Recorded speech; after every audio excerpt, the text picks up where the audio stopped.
جو مالکہ ہوتی ہے وہ غلام کے ساتھ اس ایسے تعلقات قائم کرنے کے بارے میں سوچتی ہی نہیں ہے جو اس کے اور زوج کے درمیان ہوتے ہیں، اس لیے کیونکہ وہ اس کے نگاہ میں حقیر ہوتا ہے۔ اب خدمت کی وجہ سے پردے کا وہ لحاظ نہیں ہو سکتا، تو جیسے محارم کے لیے رخصت دی گئی ہے اور اتنی کڑی پابندیاں نہیں لگائی گئی ہیں، بہت سے اس میں اسباب ہیں، بہت سی حکمتیں ہیں، ویسے ہی یہ سہولت غلام کے ساتھ بھی ملحوظ رکھی گئی ہے۔ اور جو محارم ہوتے ہیں ان میں ان چیزوں کا اعتبار ہوتا ہے، کیونکہ قریب کی قرابت ہونے کی وجہ سے بچپن سے ساتھ رہنا ہوا، تو جذبات پھر ایک دوسرے کے ساتھ وہ نہیں ہوتے جو اجنبی کے ہوتے ہیں، یعنی وہ جذبات سر پڑ جاتے ہیں اور نگاہ دوسری ہوتی ہے۔ بھائی بہن کو بہن کی طرح دیکھتا ہے، ماں کو ماں کی طرح دیکھتا ہے، بھوبی کو بھوبی کی طرح دیکھتا ہے۔ اس کے ذہن میں یہ بات نہیں پیدا ہوتی اگر اس کی فطرت سلیم ہے اور تربیت اسلامی ہے کہ وہ یہ سوچے کہ بھئی میں اس کے ساتھ ازدواجی تعلق قائم کر لوں، یہ بہت بعید بات ہوتی ہے۔ تو اسلامی ماحول میں شرط یہی ہے کہ اسلامی ماحول فراہم کیا گیا جہاں مادر پدر آزاد تہذیب موجود ہو، بد تہذیبی کو تہذیب کہا جا رہا ہو، کوئی پابندیاں نہ ہو، معاشرہ بالکل آزاد ہو، کمیونسٹ معاشرہ ہو، کیپٹلسٹ معاشرہ ہو، لبرلسٹ معاشرہ ہو، آزاد شتر بے بہار، تو وہاں تو کسی کا اعتبار نہیں۔ اس لیے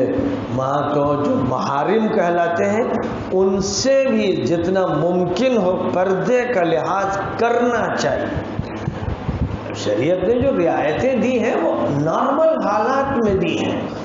عام معمول کے مطابق اگر زندگی اور فطرت کے مطابق لوگ زندگی گزار رہے ہیں تو ایک تو قریبی قرابت کا یہ اثر ہوتا ہے، دوسرے یہ کہ قانونی اعتبار سے مایوسی، معلوم ہے کہ فلاں کی فلاں سے شادی حرام ہو ہی نہیں سکتی، اور جب نہیں ہو سکتی تو ذہن پھر ادھر سے بالکل ہٹ جاتا ہے، یکسو ہو جاتا ہے۔ پھر ساتھ ہی ساتھ یہ کہ رفاقت جو ہوتی ہے، چھوٹی عمر سے بچپن سے بھائی بہن کا ساتھ رہنا ہوا اور جن کا رشتہ محرمیت کا ہے اور اسی طرح ان کے درمیان روابط رہے، آمد و رفت رہی ہو یا ایک ہی گھر میں رہے ہوں، تو ان سب چیزوں کا اثر یہ پڑتا ہے کہ انسان کے جو سفلی تقاضے ہوتے ہیں، جنسی محرکات ہوتے ہیں، وہ دب جاتے ہیں، وہ ان تعلقات میں ابھر کر سامنے نہیں آتے ہیں، اور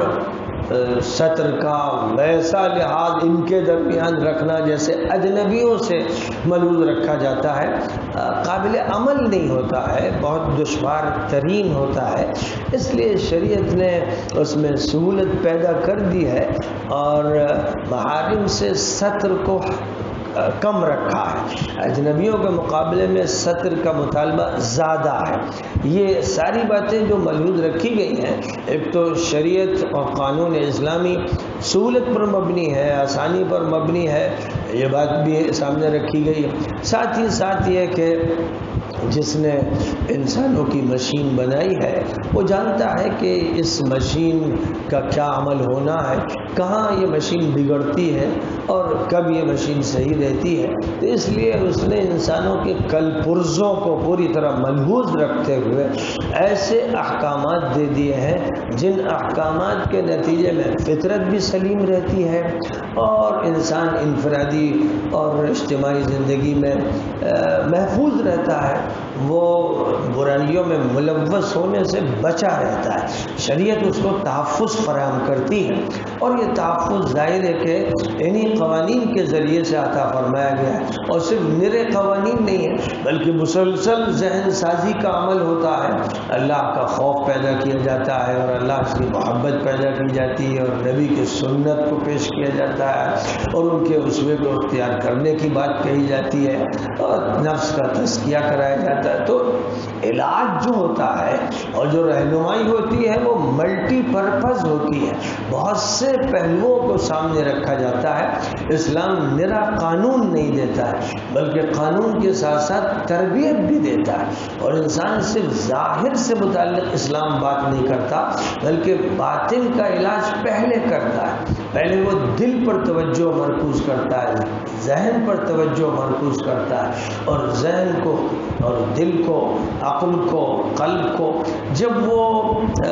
تربیت فراہم کر دیتا ہے تب جسم سے مطالبے شروع ہوتے ہیں۔ اور ایمان کا تعلق انسان کی عقل سے ہے، اس کے قلب سے ہے۔ پہلے ایمان کا مطالبہ ہوتا ہے، اور ایمان جب سدھر جاتا ہے، ایمان جب اندر پختہ ہو جاتا ہے تو پھر اعمال کی بات ہوتی ہے۔ اعمال ایمان سے پہلے نہیں مطلوب ہوتے، تو اس وجہ سے یہ بات اچھی طرح سمجھ میں آتی ہے کہ جس ترتیب سے اسلام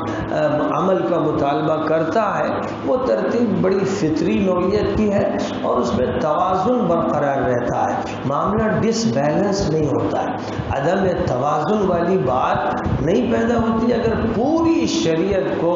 ما لہو ما علیہ کے ساتھ نافذ العمل کیا جائے۔ اور حدیث جبرائیل میں ایمانیات کا، اسلامیات کا، احسانیات کا جس طرح تذکرہ فرمایا گیا ہے اس کو ملحوظ رکھا جائے تعلیم میں، تربیت میں، دعوت میں، تبلیغ میں، اصلاح میں۔ اگر یہ ساری چیزیں ملحوظ رہیں گی تو ایک متوازن انسان تیار